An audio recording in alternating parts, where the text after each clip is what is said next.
I'm spending a ton. I want to do a recap, by the way, Tony, at the end of the month of how much I'm spending on Google Ads this month, because it is the most I've ever spent on Google Ads in a month in my life. And it's a little aggressive. I'm looking at my everything. I'm looking at my bank statement. I'm looking at my Google Ads multiple times a day, like a maniac. But I can only do those things because of.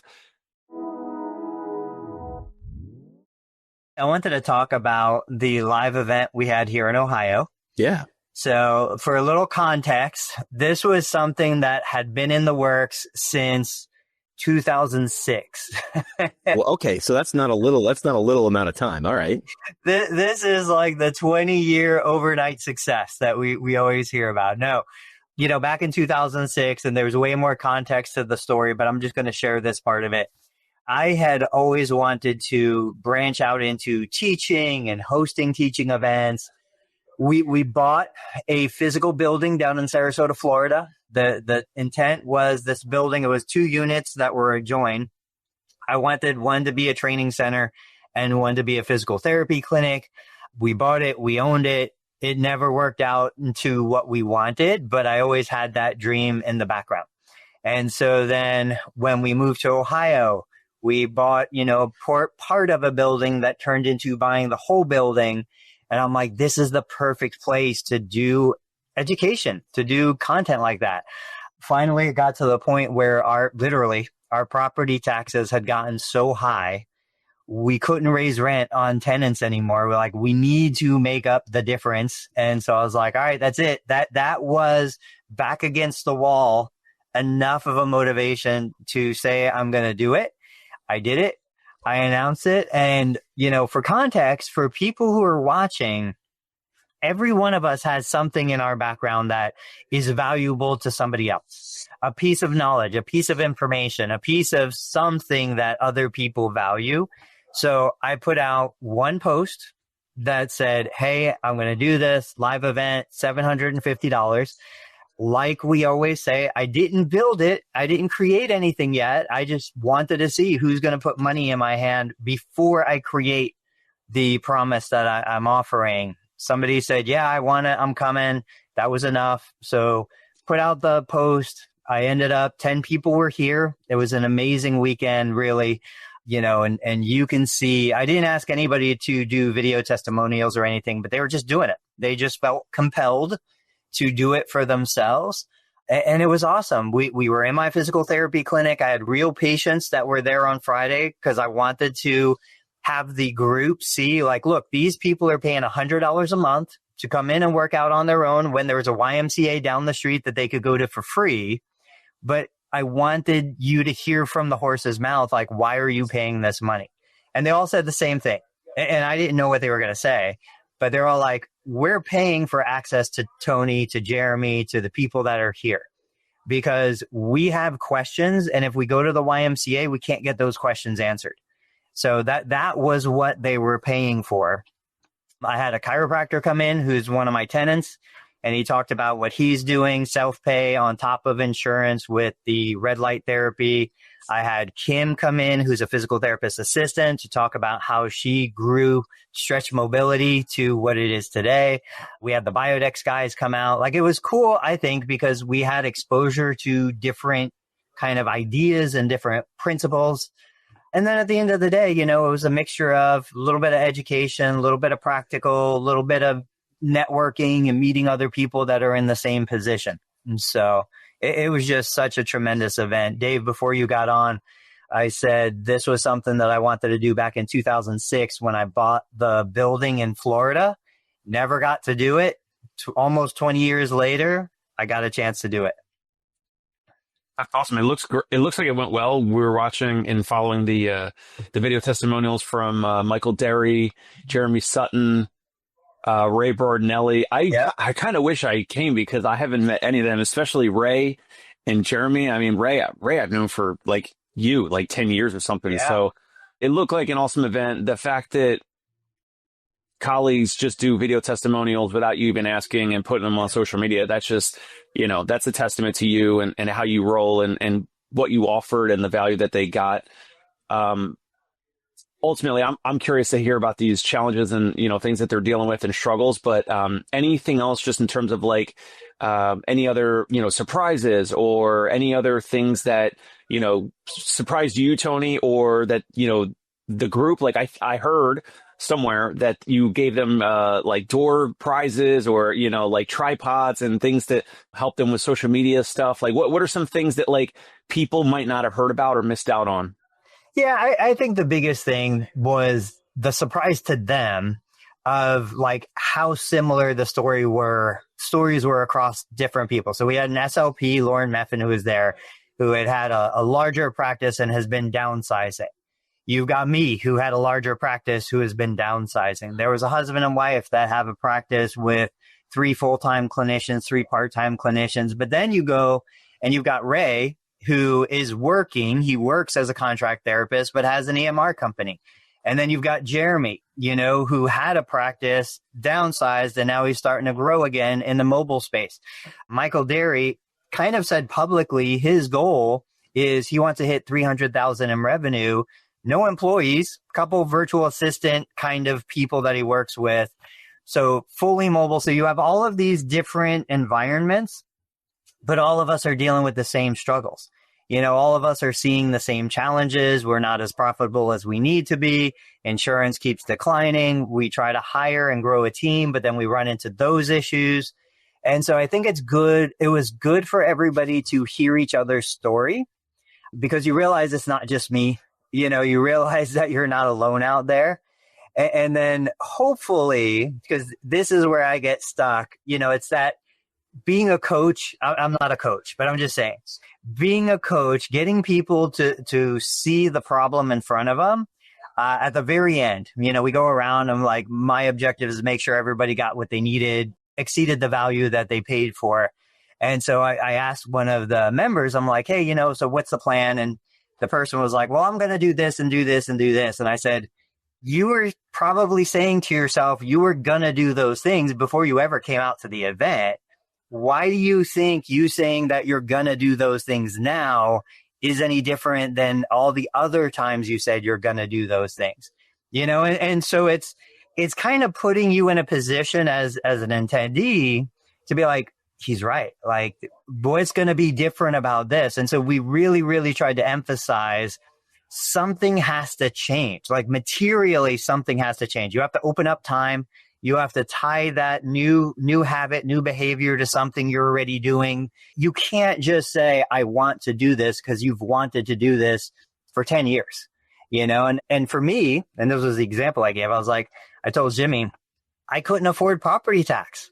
That was what I needed to push my back against the wall to force me to put this out there and say, this is what I'm going to do because this is going to generate the revenue that I need to cover the property tax bill. We all sometimes need that back against the wall moment to push us into something that we know we should do, and we just don't get ourselves to do it. That was a big takeaway, I think. Yeah, we're big dumb animals, right? Like, and we're predictable. Is that when we're around people who do like-minded things, right? It's why your parents paid attention to who you hung out with in high school a lot and said, don't hang out with that kid, hang out more with that kid. Is because we're big dumb animals and we will do what people do around us, whether we like it or not. Dave, what do you think? I want to go back for a minute or two what Tony was saying. I just want to kind of not pick it apart, but if I could see through some of what you're just describing about why they would then, your attendees would say, I'm going to go do this, this, and this now. And then you're like, well, like you didn't need, you had this on your horizon somewhere. Yeah. You didn't need this event to, say that you're going to do it. It sounds like some of the, and I'm not a coach either, but like, yeah. it sounds like some of them need some accountability. And in some cases, maybe this event was something where if a therapist says to you guys publicly in front of their group or whatever, I'm going to now focus on, or I'm going to go do this, this, and this. Maybe that's all they needed to say it like in a semi-private group in front of you guys. And now that therapist will kind of see you and others online and in these groups and all that on Facebook or whatever, LinkedIn.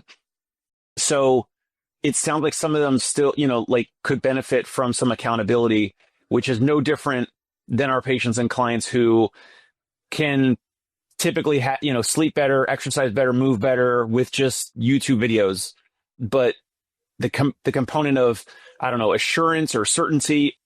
Am I doing the right thing? Am I wasting time or not? But that's the thing when you're a business owner, like the buck stops with you. There's no one else that's going to push you other than yourself. Yeah, that's exactly it. There's a level of accountability now. The 10 of us kind of created this little community. And even beyond, everybody was done Saturday night.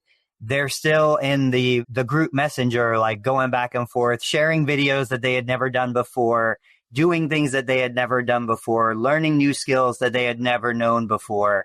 But then there's also that element of, okay, somebody confronting you and you saying, I want this. And then that person confronting you on the other side saying, okay, you want this. What are you going to do to make this happen? It's not just, you can't just say, I want it anymore. You have to lay something down on paper. You have to show a physical change that is going to make you achieve this. And if you change your mind, like I've done it 100 times, I want to lose weight. I want to lift a certain amount of weight. But then you get confronted with the reality of what you have to do to get that. And then you're like, oh, maybe I don't want that so much. Exactly. I always use the example. It's the patient who comes in and they're like, yeah, man, I want to be able to throw a football with my kid again. Like, all right, we got to work. We got to strengthen. We got to do these things. You got to come in. You got to make a commitment. You got to do these things at home or in the clinic. And they're like, oh, I don't want to throw the football with my kid as much as it would take for me to do those things. So I'd rather just enjoy the dream of throwing a football with my kid. I'd rather just enjoy the dream of having $100,000 in profit than actually do the things that I need to do to get $100,000 in profit. And that's fine. That's fine. I told Will Butler, friend of the pod, I was like, hey, I want to deadlift 300 pounds. And he was like, you should totally be able to deadlift 300 pounds. You're at 255 right now. Why couldn't you do 300 pounds? Well, because as much as I wanted to deadlift 300 pounds, I didn't want to do the work required to kind of build the resilience in my body to tolerate 300 pounds. And I never got to it. But at least I acknowledged, yeah, I probably like the dream more than the reality. And so I just never did it. I still can't deadlift 300 pounds, and it's been 5 years. Yeah, and to expand on that, you also posted, I think yesterday, there's like a new offer. You're doing a March Madness thing, and I love the component of it where it was like, this is a free challenge March Madness offer. But it's something like you suggest, like, here's the free challenge. It's if you post some video content or some type of content or something every single day in March, every day of March, then like that's the whole challenge, and you're going to see the benefits and patients and referral partners or therapists or whatever. Like you'll see the benefits in your practice, but you got to do it. But it's a free challenge. But if you want the accountability, then you'd have to pay $299 to Tony. And if you post every single day in March, then you get your $299 back. If you just miss one day in March, then Tony gets to keep your money because the $299 is the carrot or something that's kind of, the onus is on you as just an added monetary component of the challenge. I thought it was, again, it's your style. Like if it were me, it would just be like no free offer. It would just be like the $299. But you're so helpful to the community. You're so, open to helping others. And if they want to do it without the optional $299, they can do the free challenge. You and I both know that if the folks that do the free challenge, hardly any of them are going to do posting every day in March, which is where the $299 comes in with accountability. And maybe that's the thread for today in terms of like accountability and how serious someone is to actually do a thing. Well, the funny part is my wife hates the offer. She hates the idea. She hates the offer. She was like, that is the stupidest thing I've ever heard. Why would you do that? Just tell them if you want to do it, pay the $299. The one aspect that you missed in there was, yes, you can do it free. Just use the hashtag March Media Madness. This is the third year I'm doing it. So I started it 2 years prior. The intent was if you need an excuse to kind of motivate yourself to start doing more content because content's good for your business, this would be a great kind of bandwagon to jump on. Yes, you do it for free. Just put the tag on there and we'll share it and promote it and cross share. If you want the accountability and you want to make it more exciting, you do the $299. With that, you do get value beyond you. I'm going to do the live trainings. I'm going to do the first one this Thursday before the March Madness begins. And it's going to be training for, if you've never posted, like we had some people at the event that had no idea how to post on Instagram, how to post on TikTok. So we went very low level. Like I shared the screen on my phone and I showed you do this and then you do this and then you do this. By the way, the video that I shared during that training, it's like 130,000 views just on TikTok. And it was like a 3-minute tutorial that I showed them. But anyway, so with the paid part, you get 1 week, weekly lives that I'm teaching you what to do to get better engagement, better reach for the content you're putting in. And then what it is at the end, it's yes, if you do not do 30 posts in 30 days, you forfeit the $299 and I get to use it for whatever I want to use it for. Guess what? It's going to pay my property tax. But the more nuanced version of this is if you do all 30 days of posting, you get your money back if you ask, because I know what's going to happen. What's going to happen is you're going to see a sizable impact on your business, more than the $299 was worth, and you're not going to ask for your money back. If you do, it's fine. I don't care. You could totally have your money back. But I know most of the people will have such a sizable return on the investment that they would be grateful and won't even want their money back, And so I'm doing this because I think it's fun. I think it's interesting. I'm also doing this because I think it's a great case study to show other people in the future, look, you can do these things that are just kind of weird and a little different. You'll get the result for the client. The client wants the result. That's the most important thing. And the result has to be worth more than the price you're charging. And so if you can do that, they're going to gladly give you the money. If I'm probably not going to do this challenge, but if I was a newbie doing this challenge, here's what I would do. I would pay the $299 to Tony. I would, on a piece of paper, on a Google sheet, whatever, take Tony, like seriously, just it's really easy. Go to Total Therapy Solutions on YouTube, click the most popular videos. And most likely, like, I think, I don't know, one of the top ones is like how to sleep comfortably after a total knee replacement. Positions for sleeping after knee replacement. Just go look, hit most popular videos, meaning the most views on Tony's channel. Speak into the camera, just like this, hit record, and just describe that video. And now you're making it your own. You're not going to say, oh, I watched this video for Tony Maritato. No. You're just going to say, hey, have you had a total knee replacement recently, or are you scheduled to have a total knee replacement in the future? What you don't realize, blah, blah, blah, trouble with sleeping. Here's the most comfortable sleeping position after a total knee replacement. And you can just talk into it. You don't even have to demo it, right? Like, right. And in that Google spreadsheet or piece of paper, or whatever, just take Tony's, the top, how many days are in March? Is it 30, 31? Yeah, 31 days. So we're doing 30 days of content. And on 31, the 31st day, we're going to look at the impact it had on the business, the channel, stuff like that. Yeah. So I would just take the spreadsheet, just write the title of Tony. You could remix it. You could, tweak it, change the title a little bit. Just take Tony's top 30 most popular videos, watch the video, record it in your own words, like just remix it. Like it's gonna come off differently because you're saying it into the camera.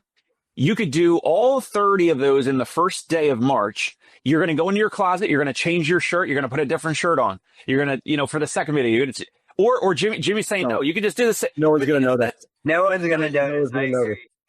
So you could just knock out these 30 videos for $299 external accountability. You get all then you just have to post them each day in March, in whatever order. It doesn't even matter. The guys are saying, don't even change your room. Don't even change your outfit. Jimmy's going to keep this flannel shirt on for all of March. So yeah, that's what I would do. And then you just have to post it and then you're good. Then you get your $299 back. So can I tell a story about radio? And I always do, because as Tony mentioned, like we all bring something to it, and this was mine. So there were production studios and then live studios. Live studios where we were on the air, production studios where we made commercials or recorded things. And there was one guy who was like, when we hire someone who's going to become a broadcaster, we put him in a production studio and we make him record yesterday's show. Essentially, do the stuff from yesterday, do it in a completely safe environment, and do all that. And the thing was, there was no adrenaline. There was no risk for screwing up. There was no accountability, right? As soon as you went live, you screwed up. Your first mic break's going to be horrible. It's going to suck. I tell people all the time when I help them launch podcasts, your first 5 episodes are going to be terrible. Only compared to the 50th episode.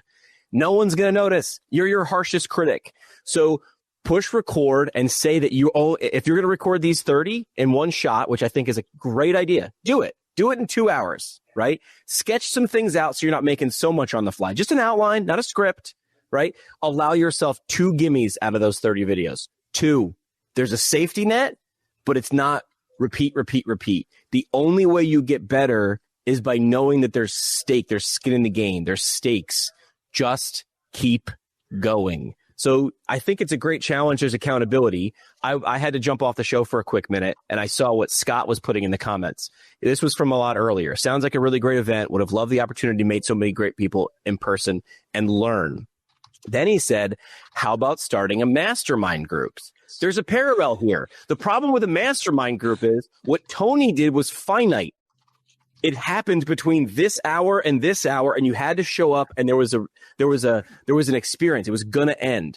And I like the idea of a mastermind, but I'm feeling the pendulum in the world switching. 4 years ago, everything was a virtual conference, a virtual mastermind, ongoing, pay $300 per month, ongoing forever. So I do like both sides, but you get something vastly different. You know, somebody had a quote once when I was in radio. Radio is the only medium that is simultaneously created and destroyed, which I thought was kind of cool. It made it special. This is why Dave doesn't watch a Mets game from 3 days ago. Yeah. Even if he doesn't know the outcome. I had a Ranger game. Me, Dave, I'm watching Phillies games. I'm watching the Phillies beat the Mets 3 days ago. But from 3 days ago? No. You won't do it 3 days ago because there's something not special about it. So I'm not saying you get different things from different setups. I'm seeing a big swing come from virtual, where we did everything virtual in 2020. I'm predicting, and I'm predicting this because I pay attention to other smart people, you'll see more of the things Tony is doing or just did in terms of in person and getting bigger impact, because we are burnt on doing this virtual thing only. I think the door is wide open. Now we can do a lot of things. I don't think it'll be one or the other. I think it'll be yes and. I think we talked, and Dave's got some great topic ideas, but we talked about stick like way back in the beginning of the podcast. Do you guys know what I'm talking about with this website? No. So it's basically a website. This has been an idea that's been around for a long time. It's a website where you make a commitment, you put money on the line, and if you don't follow through, the money goes to a cause that you despise. Oh, so it basically, if you're against something, you put money on the line, and if you don't finish, that money goes to that, I don't want to say any of the organizations, but organizations that you would never support in a million years. Right. With the idea. Yeah, with the idea being that it's just, it's going to make you accountable because you don't want them to get your money. Yeah. Sam is saying it sounds like step bet. You make a bet that you'll complete it, hit a step goal for the day. If you don't reach it, you lose your money. If you win, you get a cut of the pool from the others in the cohort who did hit the pool. Nice. I heard a thing, I can't remember where it was. It was some European country because I don't know. They've got some stuff figured out. If you get a speeding ticket in 2025, a portion of that money goes into a pool. Everybody in the country that didn't get a speeding ticket that year now has a lottery ticket to a shot at winning all that money. So there's a reason. That's pretty cool. Right now, all we do is if you drive and you get a speeding ticket, you get penalized. There's no reward. It's only penalty. And if you have lots of money, it affects us disproportionately. $200 to someone is going to be nothing to Elon. He's not going, okay, I'll slow down. Sure, it's not going to dissuade me. But I do like the twist. If you don't get a ticket, there's a reason to drive safe. So this plays on human psychology. Like, as much as you think this is business marketing, everything rests on humans because it's people in the beginning and the end. Is that like Sweden or Norway? What was one of those? Yeah, it was one of those. Whenever you hear it, you're like, that makes sense. They've got it figured out. Denmark somewhere, right? But very proper. Right. So real quick, there was a James Clear. This is another old idea. I mean, all this stuff has been around forever. But let me share this. And James Clear, the first time I heard of him was like 2 years ago when he had Atomic Habits, but I'm sure he's been around before that, but that was the first one where he sort of burst onto the scene like 2 or 3. Yeah, that's that's been a long time. Listen to this real quick. Atomic Habits. And he lost a ton of weight. Another guy, I think he lost definitely over 80 pounds. I think it was probably over 100. And kept it off for a long time. He had this interesting rule for himself, though, where when he went to the gym for the first 6 weeks they started working out, he wasn't allowed to stay for longer than 5 minutes. So he'd get in the car, drive to the gym, get out, do half an exercise, get back in the car, drive home. And it sounds ridiculous, it sounds silly. You're like, obviously this is not. All right. So, I mean, this was a habit forming strategy that I remember when I was a personal trainer 20 years ago. I would tell my client, look, I know there are going to be days you don't want to work out. There are going to be days you don't feel good. Just put your shoes on. Like, don't even leave your house. Just put your shoes on. And then if you do that and you feel like, okay, I could do one more thing, then get in your car, and we would go through this, get in your car and drive to the front door, but don't go in. And then drive to the front door and then go in and do, one thing.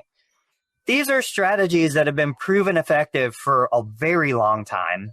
I don't see us using them in physical therapy, but this was the seed to today.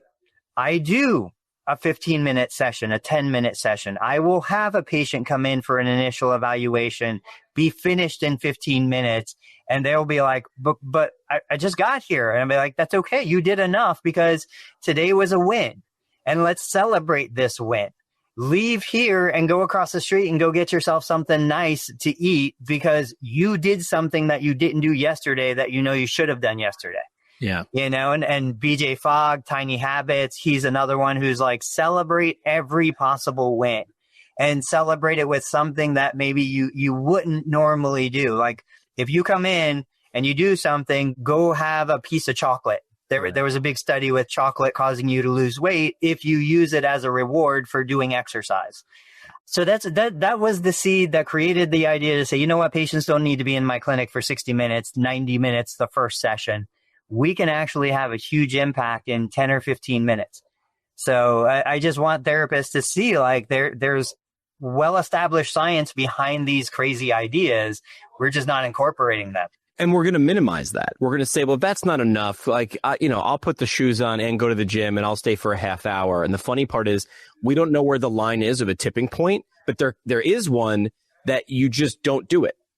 Yeah. Right. It's like when someone's like, I haven't been to the gym in 6 months. So now I'm going to go for 2 hours because I have to make up for that. It's like, actually, you're going to go for 2 hours 3 times and then you're going to fall off the horse again. Make it achievable.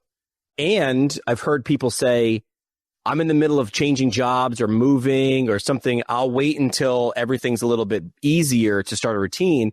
And I forget who it was said, no, start the routine now. Because if you can start it now in the middle of chaos, it's likelier to stick versus when is it ever going to be?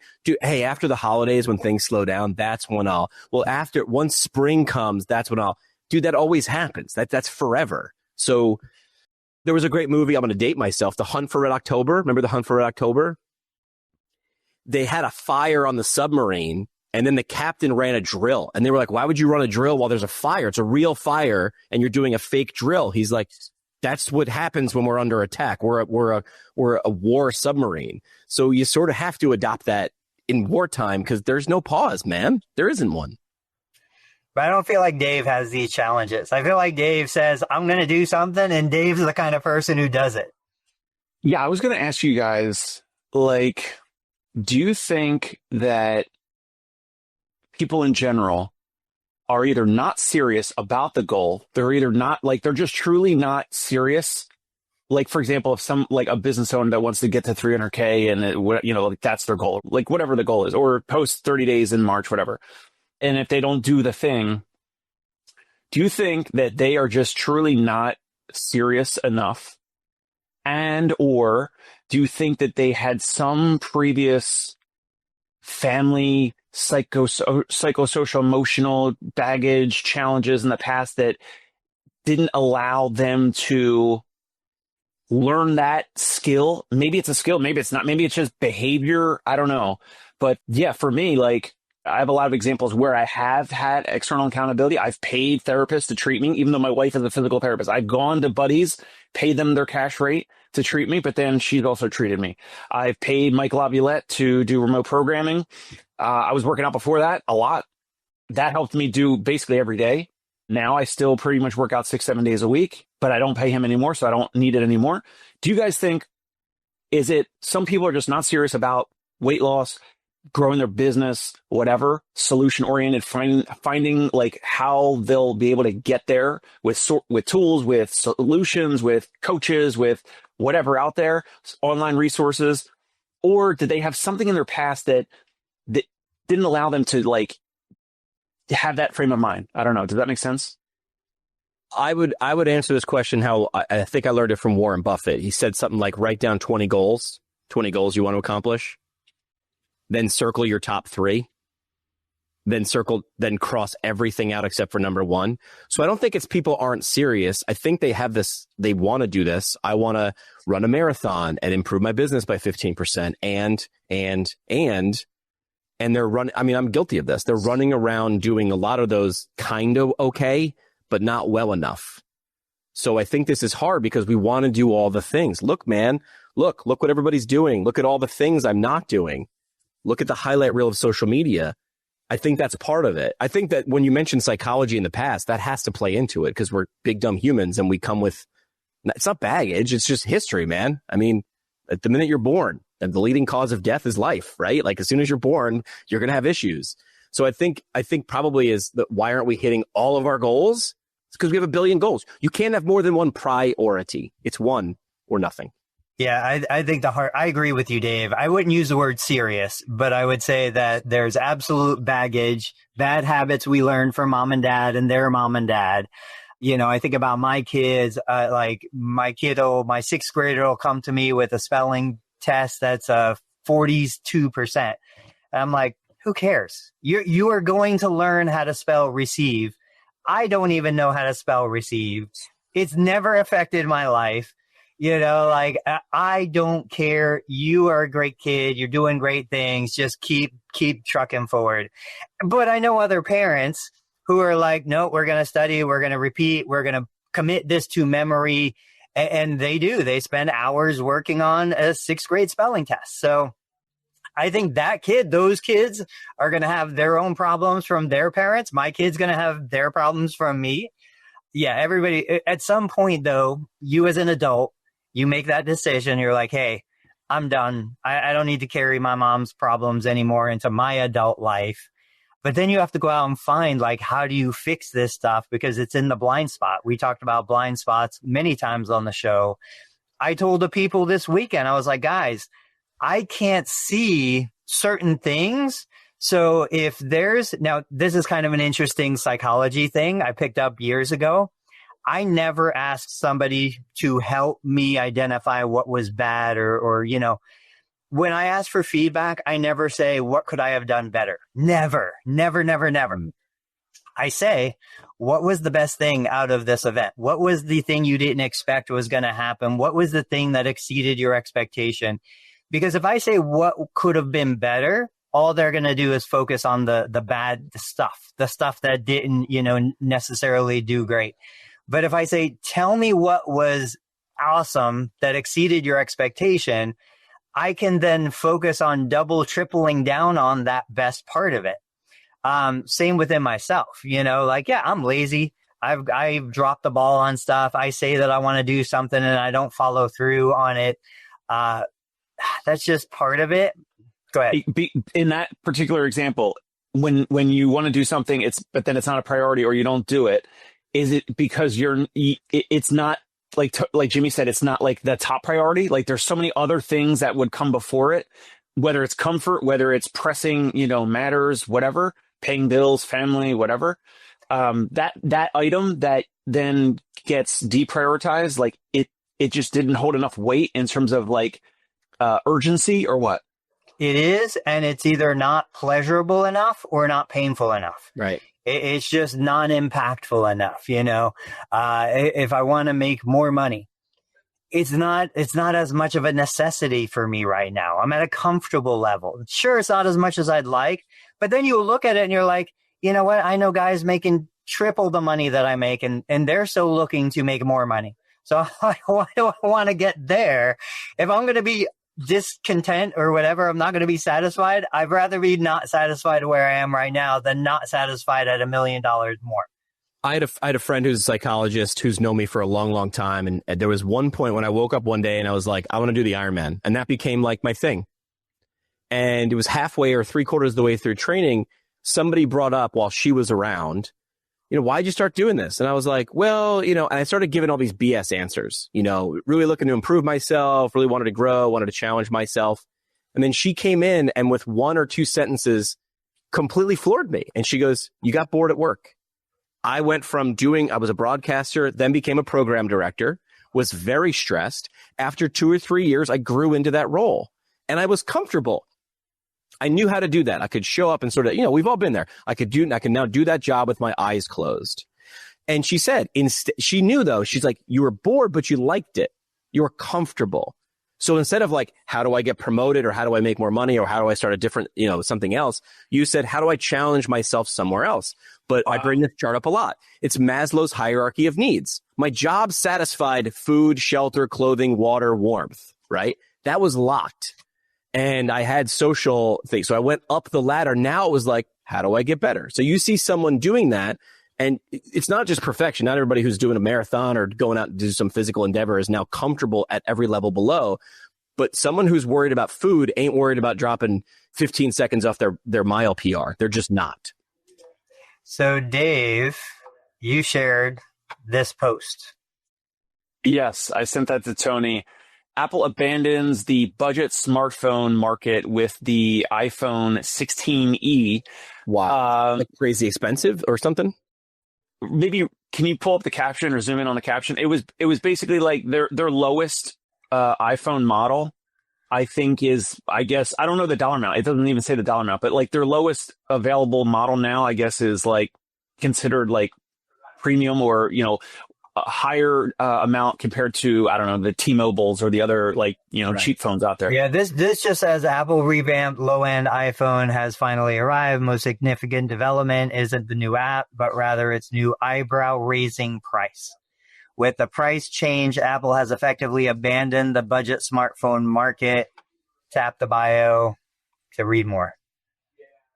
Yeah, so like here's an example. I sent this to Tony because I figured at some point we could talk, circle this, like kind of loop this into physical therapy pricing, self-pay, out-of-pocket pricing, right?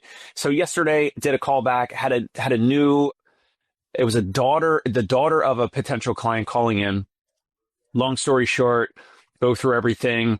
She was referred by this home care company that refers patients to me. They're called Privatus. The home care company is out of pocket. So imagine that cost of like home nurse or health aide out of pocket, no insurance coverage at all. Just from that alone, like I know Privatus, all their clients like are, they're well off.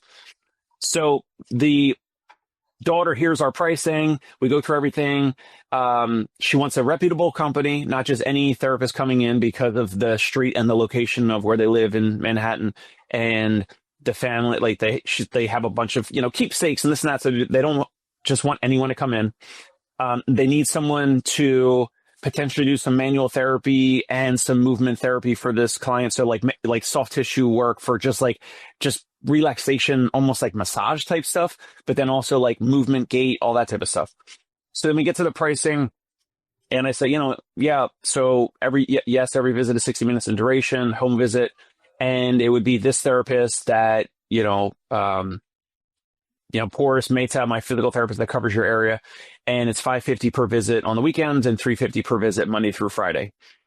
And then she's like, he can definitely afford it, but he's, she's talking about her father. Like he's kind of cheap. Like he pinches everything. He can afford it. She's like, oh, but that's, maybe it's a little more expensive than I thought it would be. And then I go, no, you're right. You're right. It's expensive. You're right. It's premium. I mean, you did say already on the call that you were looking for a place that was reputable, not just any personal trainer, not just any random person coming in. you said that you wanted someone for your father that understood, like, his skin and his movements and his, he's frail and this and that. So you're looking for someone who's like a competent professional. Again, not just anyone that can come in. So like all these things that we stacked. And then I'm like, you could see like what you're asking for is something like that higher dollar amount for an iPhone. Like you're asking if you want this, you want that, you want, I don't know, the best new camera on the iPhone, you want more storage, you want to look like you have the newest thing on the block. You got to pay more for the higher iPhone. So I sent that to Tony because we always talk about pricing. And then she's like, yeah, like, let me speak with them and we'll go from there. And it's so funny that some of these older clients that we have in the city, I tell these families when the son or daughter calls in, I go, if your mother or father ask us, if they ask our therapist, hey, how much is this? Like, how much is my daughter paying, or how much am I paying? How much is this out of pocket?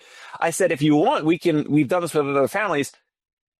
Our therapists are we don't take Medicare, but our therapists are happy to say, oh, I think Medicare is picking up the bill or whatever. Like, so it's so wild, the things that we sometimes have to deal with. But I don't know, any other thoughts or takeaways about Apple leaving the low budget smartphone market? Maybe it's, we can make some comparisons to insurance versus self-pay or anything. Yeah, it sounds like price anchoring to me. It's like, we're going to drop a bomb on you. It's probably not as bad as they're alluding to here, right? But by anchoring it as, it's going to be super expensive if they come in lower than whatever the largest part of the bell curve of the population thinks is super expensive. I don't know. It feels like price anchoring. What do you think, Tony? Yeah. I think that's a component. I know my media feed has been filled with this. I was listening to Hermosi last night talk about Tesla starting at the top of the market and then bringing the prices down. Let me share this real quick. It should have audio. I don't know this woman's name, but I've heard her a bunch. Just listen to the first 10 seconds. The more you raise your prices, the easier everything becomes. The more you raise your prices, the easier everything becomes. I don't want to say easy, but what's beautiful about raising your prices is that you can pay your team more, right? So my top producing therapists are hungry, but then they've also said like, hey, like, so like now I'm paying them like $130 a visit, which is like more than like what Medicare pays for like 4 or 5 units, but I can only do that because of our pricing structure, right? So like I can keep great therapists that are hungry. They're going out, they're doing weekend visits on their own. One lives in Brooklyn, one lives in Queens. They're going to Manhattan for 7, 8 p.m. visits. Like, stuff I've never even done over the years, like that late. So with pricing, like then I'm spending a ton. I want to do a recap, by the way, Tony, at the end of the month of how much I'm spending on Google ads this month, because it is the most I've ever spent on Google ads in a month in my life. And it's a little aggressive. I'm looking at my everything. I'm looking at my bank statement. I'm looking at my Google ads multiple times a day, like a maniac. But I can only do those things because of this influx of $350 per visit, so like when you have pricing figured out, or not figured out, but like when you have higher pricing, yes, it weeds out certain folks. It filters in certain folks. You have extra money to then deploy to do marketing, to do advertising, to pay therapists, to give them bonuses, whatever, reimburse them for cabs and things they buy for patients or whatever. So I don't know. What else do you guys got? Also, I would say it's relative, right? Everything is relative. So rather than just saying, charge more, what does that even mean? Are we talking 300 or 1,000 or 10? And that's where, you come back to my end of the market. I'm like, look, I started the show saying, I had real people in my clinic during the live event with the other therapists saying that they pay $100 a month, even though they could get silver sneakers for free down the road at the YMCA or the Planet Fitness for $15 a month. They pay $100. Well, that's a lot. That is high price relative to what's available for them at the other end of the market. High price could be $100 a month, which, in your world is very cheap. High price could be $1,000 a month. Michael Dury said publicly, so I don't think I'm violating anything, that he has a deal where it's a 12-month, $1,000 a month program for a couple clients, and I said, well, how do you do this? Because what happens if you're gone or he's sick? Or he was like, no, there's no makeups. You don't accumulate visits. This is the deal $1,000 a month. And he said his client started as a Medicare beneficiary, finished Medicare covered services, wanted to keep working with him, built a level of trust, built a level of comfort. And this has been a great resource for him, the therapist and the patient. So expensive or raising prices could mean anything. People are going nuts about $8 a dozen eggs. I'm like, it's an egg. You're getting 12 eggs for $8. It's not even $1 an egg. Right. But it's just because of what we're used to in the relative price. What do you guys got? So anything else with pricing? No, I think that's good. I think we can wrap the show a little early. I think we hit a bunch of good topics. Parting shots, if I was going to start, I would say a big thing is you identify the problem you have, right? You determine the solution you want, because the reality is there's lots of different solutions for the same problem. Patients walking in the door right now could take medication. They could get surgery. In fact, Dave, I was thinking about you yesterday. I had a patient who came in, initial evaluation, never treated this patient before. One of my first questions was, are you thinking about surgery? Is surgery an option for you? Because if it's not, then your options are, your plan of care is going to be different. But if surgery is an option, I want to know it right now. She said, no, surgery is not an option for me. I said, okay, well, then we're going to go a different direction. But that being said, there's lots of solutions for the same problem. You figure out what the solution is that you're going to offer. You figure out how you're going to offer it in a profitable way so that you have capacity to exceed expectations. And then from there, it's just getting the word out, letting people know that you exist and what you have to offer. What do you got, guys? Jim. I would say it's psychology. Look inside and ask yourself, what is actually driving or not driving this change? And I am saying this because I am guilty of this. And this is not a one-time thing. This is a repeated thing that you need to do. What do I want? What is standing in my way? It's probably me and my actions. It's not someone else. It's not the rules. It's not, $12 eggs. It's not, or $8 eggs. It's not. It's probably what you're doing or not doing and how important you are or aren't making it. I had this parting shot queued up for me, regardless of the theme. So if it doesn't fit the theme, I apologize. But a week ago, we had a 52-year-old patient unfortunately pass away in our practice, and a heart attack. And he had some other medical issues, but not a known cardiac history or whatever. So, and then I was running 5 miles last week outside. It was like it was like 26 degrees, but it felt like 15. Like it was probably the coldest I ever ran on the water here in Brooklyn. So for me, I thought of him on like mile 3 or 4 because I started to slow down. My body wanted me to just walk. My body's like, hey, just like, I don't know, my brain, my body, something's saying, just take it easy, just walk. Like, you're good. And I'm like, I always want to push through. And so maybe that fits the theme of like the accountability piece or whatever. So like in that moment, I thought of him. I'm like, man, like he's not here. I'm here. Like, I want to just keep running. So I just want to give a shout out to him, obviously without mentioning his name or anything. But, if that helps anyone, I don't know. I had that. I wanted to get that off my chest. That's my parting shot. Go out there, travel more, see more things, call someone you haven't called in a while. That's my parting shot. All right, guys, there's almost 50 people watching the live. If you guys want to support the channel, want us to keep going, get out there, subscribe to PT Pintcast, go find the Dave Kittle Show on YouTube and on podcast platforms, and check out Learn Medicare Billing. Guys, remind me, I want to talk about anonymous buying. Anonymous buying. We'll talk about it. Sounds ridiculous. All right, we'll see you guys. Hey, it's Dave Kittle. Are you a healthcare business owner or physical therapy practice owner who is looking to figure out your succession plan or exit strategy? We might be able to help. And in fact, we may be interested in acquiring your practice. If you're interested, you can reach out to me. Shoot me an email at dave@conciergepainrelief.com. That's DAVE@CONCIERGE painrelief.com, or you can call me at any time, 646-781-8884.